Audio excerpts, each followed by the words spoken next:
what we can find anywhere else. I'd recently encountered an experience of being thirsty. This was when I was in Arizona on my hike, and I think I talked a little bit about the lack of water, but I really want to share an experience from one day. This was about 3 days in, and apparently, in the high plateau desert of Arizona, there's not a lot of water. I think I read about it, but I didn't take it seriously. And this one campsite I found was about a half a mile from a fairly adequate water source. So I was okay. And the next day, when I got up, I thought, there's plenty of other places on the map where I'll be able to find water, so I don't need to go a half mile out of my way to start with all the water that I needed, 5 liters. Instead, I'll start at 4 liters. It should be fine. I'll be okay. And so I start off. And about 2 hours after walking, I run into this couple that's going south. And everyone who's going on this trail, the first thing you ask each other, you might say hello, but then you say, how's the water? Because that's on everyone's mind. Is there going to be water for me? Am I going to be okay? And I met this couple, and they said, how's the water? And I said, oh, you've got a nice spot coming up, you're going to be fine. And I said, how is it for me? And they frowned. It's not good. The first place that you thought there'd be water, totally dry. The next place, maybe a tiny bit in the bottom, but that might be gone by now. And the one after that, it smells like a septic tank. And then they left. You would have thought they'd say, have some water because you have a rough day ahead of you. And now my head went into its own kind of place. Now all I'm thinking about is how am I going to get through without water? Why didn't I start with all the water that I could have? Why didn't I just walk a mile out of my way to start full? How am I going to get by? Add on to this, that this was the day that I was trying to reach out to the rangers at the Grand Canyon to see if I could have a place to spend the night in the bottom of the canyon. If you don't know, it's to go from the south rim to the north rim. It's 23 miles and 5,000 feet of elevation change. 5,000 feet of elevation change would be like going up and down these stairs 5,000 times. And that might not be enough. I didn't want to do that all in one day. That would have been a really, really hard day and on the edge of dangerous. So I really wanted to find a place to spend the night. And it's really hard to find a place, so I was emailing the rangers, hoping they would get back to me and say, you're going to be okay. So when I wasn't worried about water, I was worried about having a place to spend the night at the bottom of the canyon. And this became the main focus of my day. Am I going to die of thirst, or am I going to die of exhaustion? What will be my end? Every now and again, I try to look around and admire the mountains around me in the distance. I did go by one, an original Pony Express rest stop. There's a well there. It was dry. Poor ponies. But this was my mind. This is where I was. Have you been in those places yourself where the worries of your life take over and they just plague you and you can't think of anything else?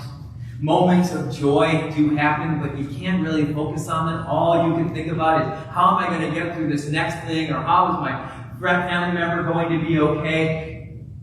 And you start to get thirsty. And this is what I was wrestling with. I started to cut back on the drinks that I was having, not taking as much as I should have. And you really should just keep drinking your normal amount. And I noticed I was getting thirsty. Well, I got to the second place where I was hoping there would be water. And it was this place where there were 3 tanks. There was a cistern, a small tank, and a big tank. The cistern, completely dry, nothing in it. So I go to the big tank, climb up the ladder, look inside. It's a gigantic tank. And I think there's got to be something in there.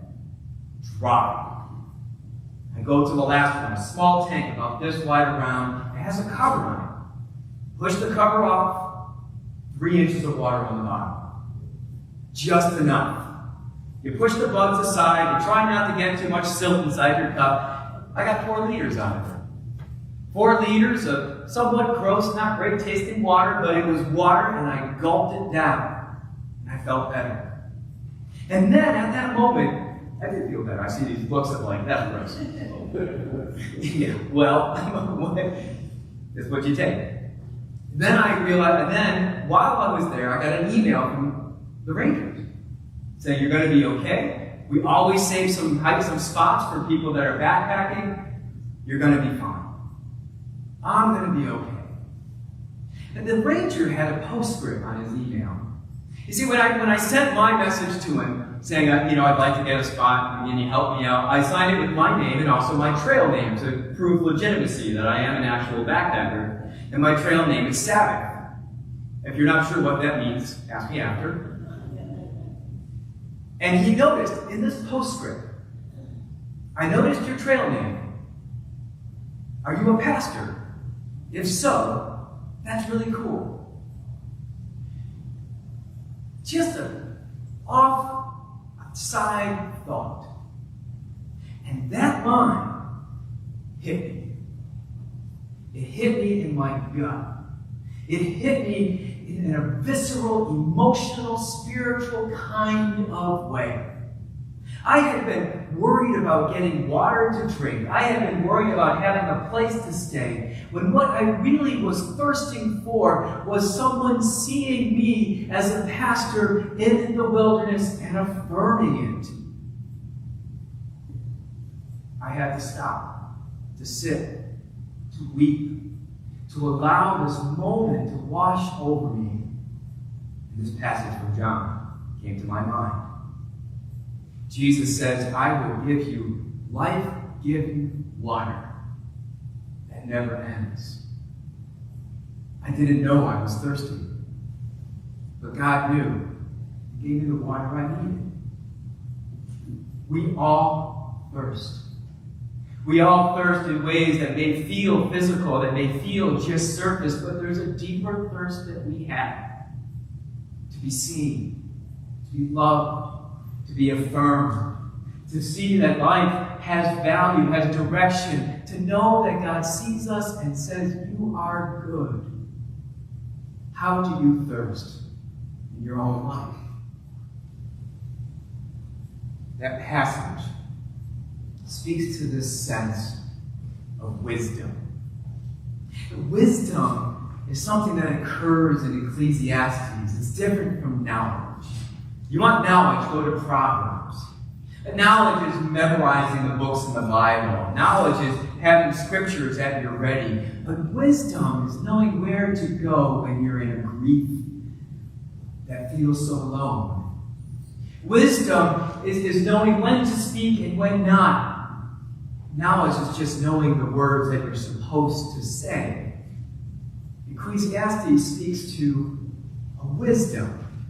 And a wisdom in understanding God's sense of time. It's a passage that, if we only read half of it, would feel really good.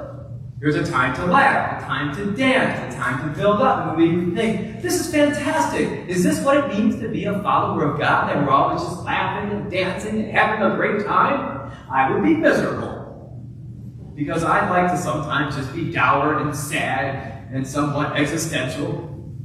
I wear a beret, I drink wine, eat cheese, and talk about how life is nothing and meaningless.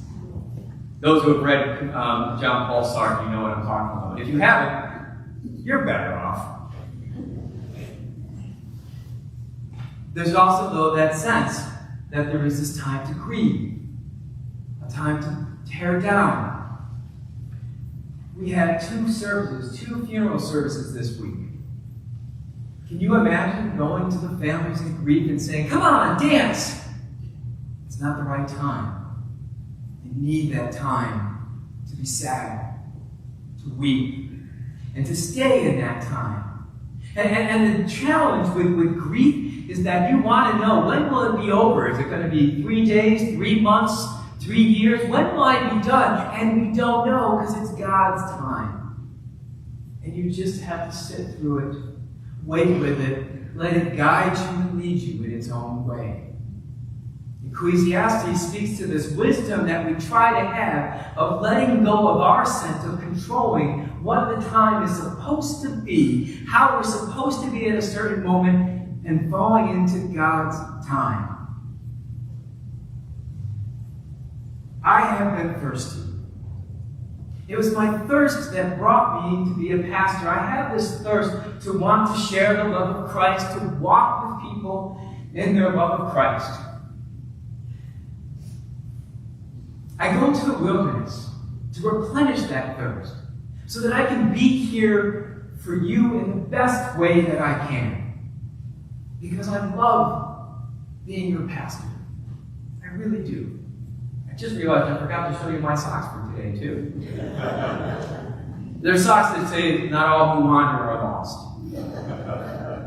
Which, token, the hobby. Want to make sure we give credit where credit's due. That time in the wilderness has again and again filled me so that I can be here for you in the best way that I can. But in the past couple of years, and especially these past couple of months, a new thirst, or a different way of understanding that thirst has been growing. In Arizona, that moment at that tank made it clear to me that this thirst that I had was not just to be a pastor, but to be a pastor in the wilderness. To be a pastor in a place where people can experience God in a different way. Where people go to see God, or maybe not even knowing that's what they're looking for. And that thirst has been pulling at me, and I have to follow. So it's so hard for me to say. I have to leave as your pastor. I will be here through the end of February, and then I have to go. I've loved being your pastor.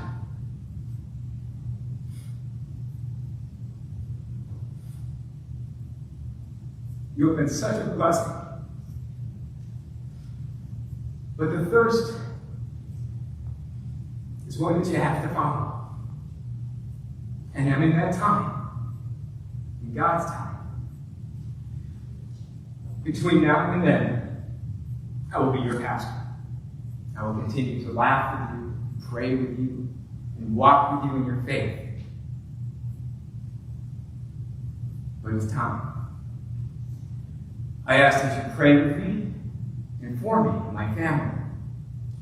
Just to share a little bit, just so you're clear, we're not moving, but I'm going to be being a pastor in the wilderness, taking people on backpacking trips and day hikes and those kinds of things.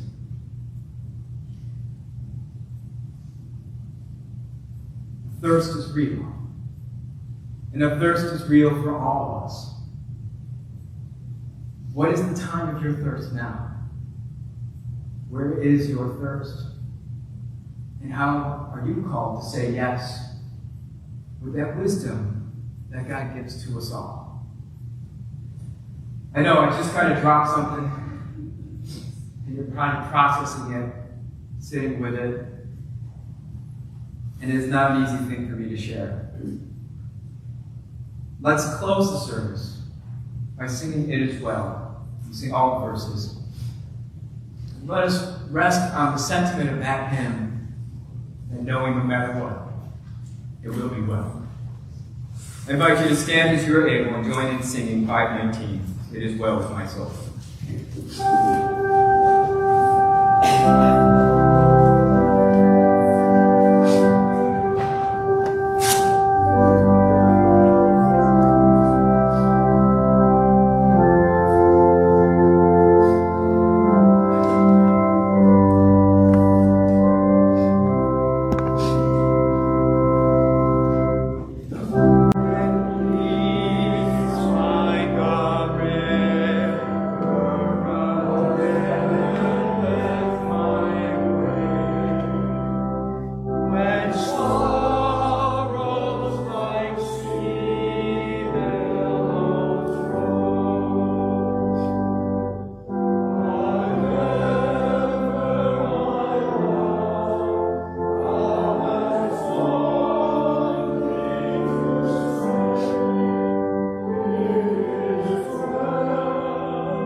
I love you all so much.